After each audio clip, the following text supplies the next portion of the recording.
वन्दे विष्णुं भवभयहरं सर्वलोकैकनाथं वन्दे विष्णुं भवभयहरं सर्वलोकैकनाथं वन्दे विष्णुं भवभयहरं सर्वलोकैकनाथं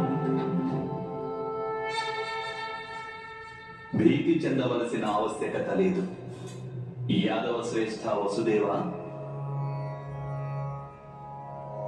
దేవకుని పుత్రి దేవకి, మీకు శుభం కలుగుగాక.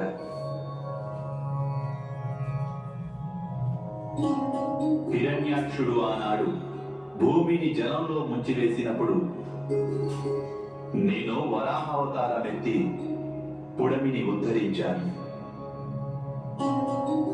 నరసింహావతారం ధరించి నేను హిరణ్యకశిపుణ్ణి వధించాను.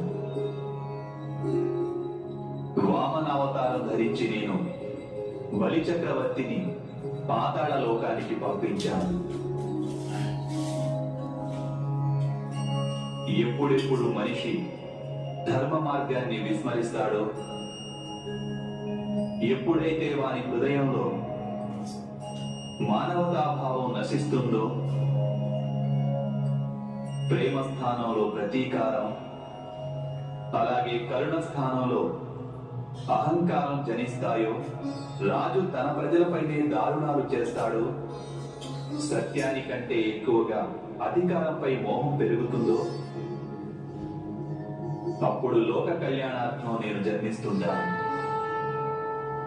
నేను మరొకసారి అవతారాన్ని ధరించి ఈ లోకాన్ని సముద్ధరించవలసిన సమయం ఆసన్నమైంది. మీ దంపతులు ధర్మం కోసం అనేక బలిదానాలు చేసిన వారు. మీ బాధలను చూసి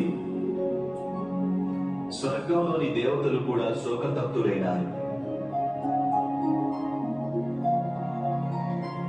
కానీ మీ ఉభయుల వలన ఈ లోకానికి ధర్మము అలాగే శాంతి అనే ప్రసాదం లభించగలదు.